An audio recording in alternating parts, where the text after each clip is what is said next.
सभी शिक्षक साथियों को मेरा नमस्कार। साथियों, मेरे YouTube चैनल में आप सभी का एक बार फिर से स्वागत है। साथियों, जैसा कि आपको अवगत है, आप सभी के निष्ठा के प्रशिक्षण चल रहे हैं। ये प्रशिक्षण आपके 15 जनवरी 2021 तक चलेंगे। उसके बाद 16 जनवरी 2021 से 30 जनवरी 2021 तक उन शिक्षक साथियों के प्रशिक्षण चलेंगे जिनके किसी कारणवश 1 या 2 प्रशिक्षण छूट गए हैं। लेकिन 30 जनवरी के बाद ऐसा सुनने में आ रहा है कि सभी शिक्षकों का एक ऑनलाइन कॉम्पिटेंसी टेस्ट होगा, जिसमें प्रत्येक शिक्षक को 60% मार्क्स लाना अनिवार्य होगा।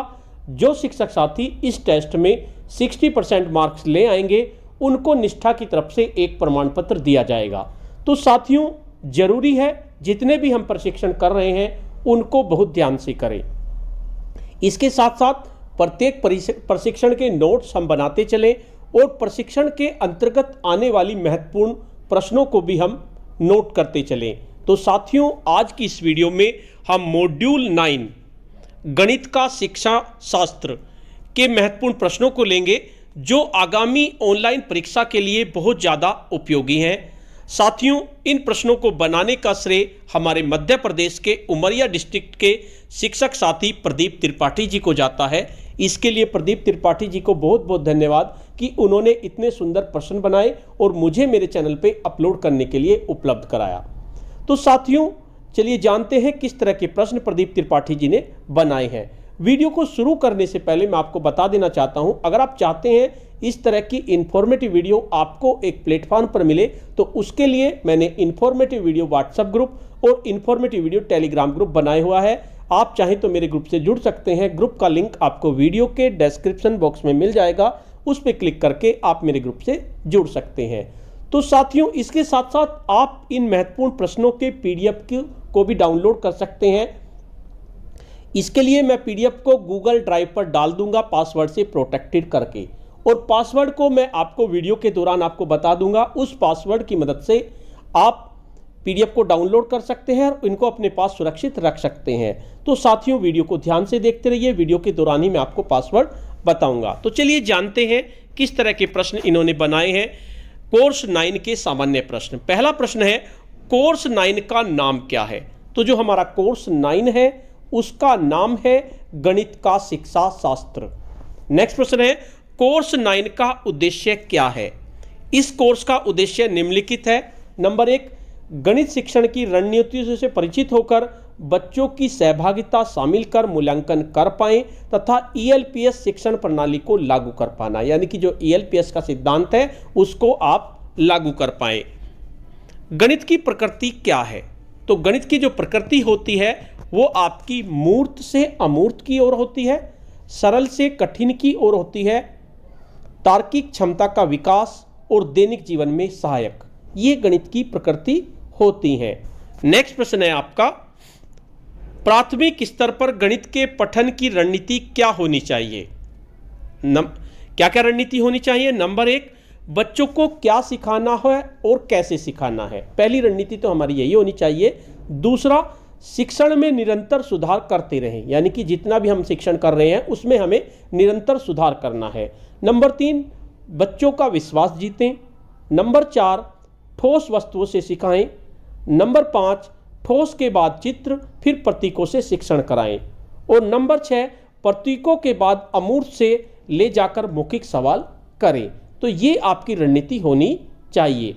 नेक्स्ट प्रश्न है आपका प्रश्न नंबर 5, भाग को और किस विधि से बताया जा सकता है प्राथमिक स्तर पर?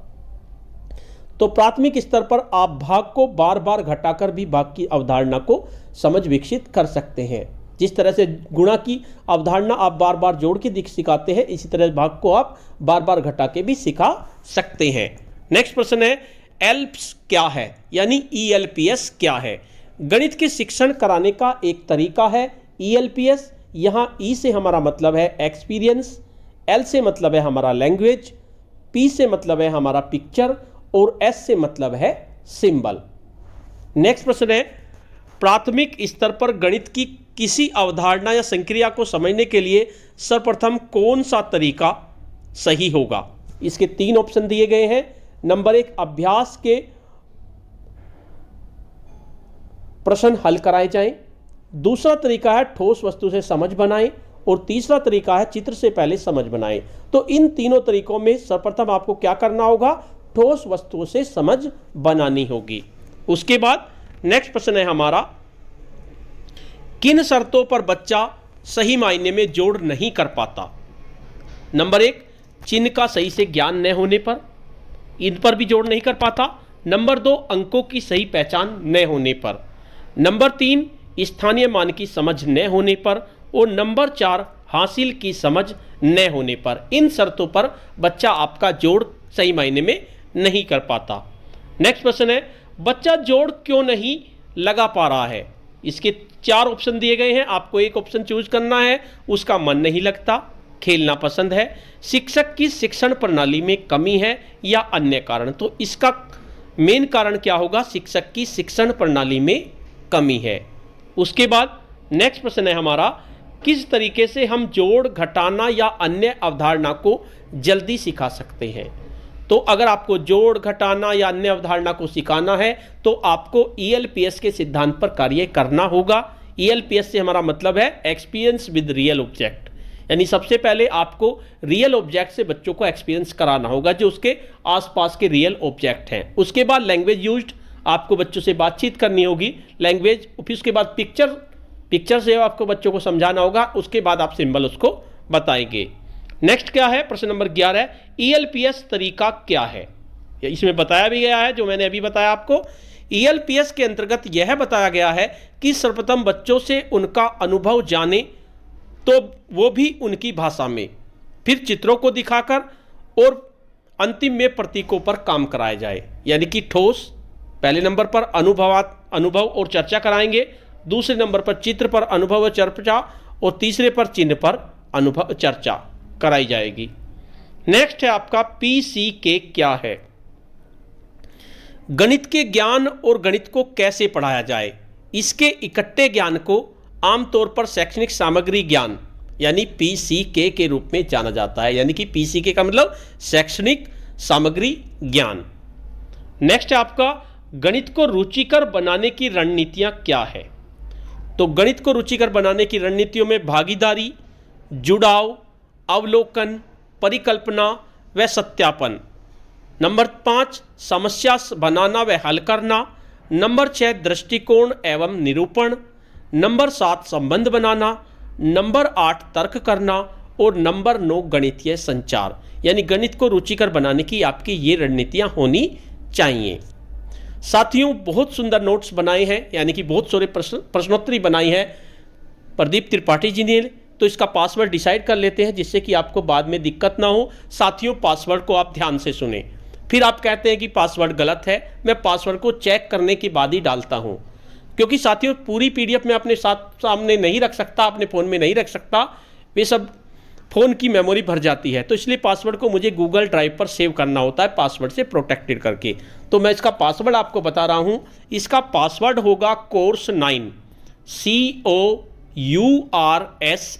कोर्स 9 @math, MATH, S नहीं है, केवल MATH। ये आपका पासवर्ड होगा। एक बार फिर दोबारा से सुन लीजिए, कोर्स 9, COURSE, उसके बाद 9 और @math, MATH, ये आपका पासवर्ड होगा।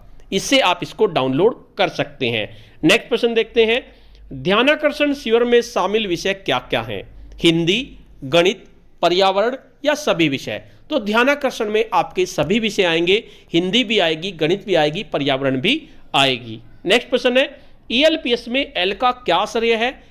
ELPS में L का मतलब होता है हमारा लैंग्वेज, क्योंकि E से आपका एक्सपीरियंस, L से लैंग्वेज, P से पिक्चर और S से सिंबल। तो इसका मतलब हमारा लैंग्वेज होगा, यानी कि भाषा होगा।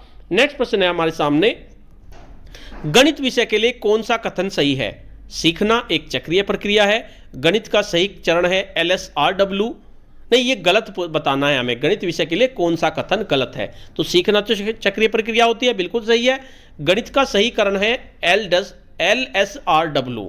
ये आपका हिंदी का क्रम है, LSRW इन्होंने गणित का बताया, तो यही कथन आपका गलत है। यह मूर्त से अमूर्त ज्ञान देता है, ये भी सही है। तार्किक क्षमता बढ़ाता है, ये भी आपका सही है। तो इसका दूसरा कथन आपका गलत होगा, तो इस पे आप टिक करेंगे। नेक्स्ट प्रश्न है, सीखने की चरणबद्ध प्रक्रिया का सही क्रम क्या होगा? तो सीखने की चरणबद्ध प्रक्रिया जो होती है वो आपकी ERAC होती है। ई से एक्सपीरियंस यानी कि अनुभव, R से रिफ्लेक्शन यानी कि चिंतन, A से एप्लीकेशन यानी कि अनुप्रयोग, और C से कंसोलिडेशन यानी कि निष्कर्ष, यानी कि अनुभव, चिंतन, अनुप्रयोग और निष्कर्ष। नेक्स्ट प्रश्न है आपका, गणित का उद्देश्य नहीं है तर्क करना, ये तो उद्देश्य है, चिंतन करना भी उद्देश्य है, संख्या के साथ संक्रिया करना ये भी उद्देश्य है, ऊर्जा खर्च करना ये आपका गलत है, तो इस पे आप टिक करेंगे। उसके बाद रूब्रिक्स के 4 मापदंड क्या हैं? तो रूब्रिक्स के 4 मापदंड आपके क्या होते हैं? सौंपे गए कार्य का विवरण, नंबर 2 मापन स्तर, स्तर 1 2 3, नंबर 3 आयाम प्रश्न निर्धारण करना, और नंबर 4 आयाम मानदंड। तो ये आपके रूब्रिक्स के 4 मानदंड होते हैं। नेक्स्ट प्रश्न है आपका प्रश्न नंबर 20, गणित विषय पर पोर्टफोलियो में क्या संग्रह कराएं? तो गणित विषय में अगर पोर्टफोलियो बना रहे हैं आप, उसके लिए चार्ट, ग्राफ, समस्या को हल करने का तरीका व लिखित स्पष्टीकरण, इस पर आप पोर्टफोलियो बना सकते हैं। तो साथियों, काफ़ी सुंदर प्रश्न बनाए हैं हमारे प्रदीप त्रिपाठी जी ने, जो उमरिया डिस्ट्रिक्ट से हैं मध्य प्रदेश के। इसके लिए उन्हें बहुत बहुत धन्यवाद। साथियों, आपको ये वीडियो कैसी लगी? अगर आपको ये वीडियो अच्छी लगी तो इस वीडियो को लाइक कीजिए, शेयर कीजिए और वीडियो पे कमेंट्स कीजिए। और अगर आप मेरे चैनल पे नए हैं, पहली बार मेरे चैनल को देख रहे हैं, तो चैनल को सब्सक्राइब कर लीजिए और बेल के आइकन को प्रेस कर दीजिए, जिससे कि आपको नेक्स्ट वीडियो का नोटिफिकेशन मिल सके। धन्यवाद।